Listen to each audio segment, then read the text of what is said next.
শোন না দিয়া, সামনের সপ্তাহতেই আমাদের ছেলের 5 বছরের জন্মদিনটা ভাবছি ধরবো।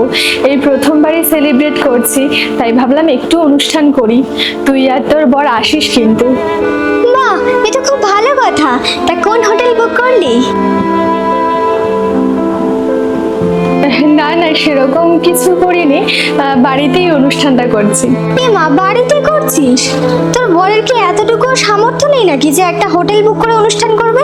ব্যাপারটা তোকে খুলেই বলছি, আমার হাজবেন্ড একটা ছোটখাটো কোম্পানিতে জব করে, ওটা দিয়ে আমাদের কোনো রকমে মোটামুটি চলে যায়। যেহেতু একটা মাত্র সন্তান, তো তাই শখ করে একটুখানি সেলিব্রেট করছি। একটা কথা বলি, কিছু মনে করিস না রে।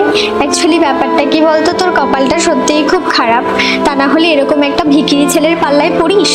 আমার বরকেই দেখ না, মাস গেলে প্রায় 1 লাখ টাকা কামায়, কোনো জিনিসের অভাব নেই। এই যে ড্রেসটা পরে আছে দেখছিস, এটার দাম প্রায় 5,000 টাকা। আমার প্রথম বেবিটা হওয়ার পরে কত বড় অনুষ্ঠান করেছিল দেখেছিস নিশ্চয়ই। এবারে আমি 2nd বার প্রেগনেন্ট। এবারেও যা করবে সেটা হয়তো আর মুখে এক্সপ্লেন করার মতো না। তোকে তো ইনভাইট করবো, নিজেই এসে দেখে যাবি। বিশ্বাস কর, তুই যে ভালো আছিস সেটা শুনে খুব খুশি হলাম। তা তো বটেই। যা গে, শোন না, তোর কাছে যদি পরার মতো সেরকম ভালো কোনো ড্রেস না থাকে আমাকে বলিস। আমার কাছে অনেক জামা কাপড় রয়েছে যেগুলো পরি না, সেগুলো আমি তোকেই দিয়ে দেবো ভাবছি। ভগবানের কৃপায় আমার সেরকম কোনো কিছুর প্রয়োজন হয় না, ও যতটুকু কিনে দেয় তাতেই আমার চলে যায়। ও, তুমি এসে গেছো? শোনো না, এদের সাথে একটু আলাপ করো। এ হলো আমার ফ্রেন্ড ঈশিতা, আর ওটা হলো এর হাজবেন্ড। আর ঈশিতা, ও কিন্তু আমার হাজবেন্ড জিৎ। বাবু, আমাকে 1 গ্লাস জল দাও না গো। পারবো না, আমার অনেক কাজ আছে, নিজে নিয়ে খাও।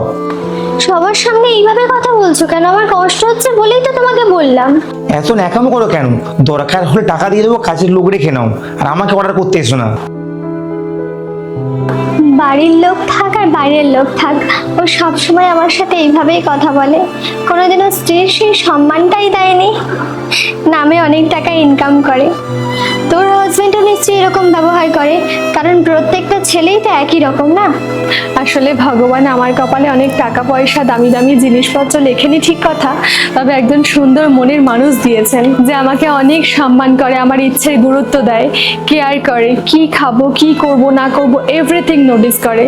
এর থেকে বেশি কিছু বোধহয় একটা মেয়ের জীবনে যাওয়ার থাকতে পারে না। একটা জিনিস তো তোরা প্রমাণ করে দিলি যে টাকা থাকলেই সবাই বড়লোক হয় না।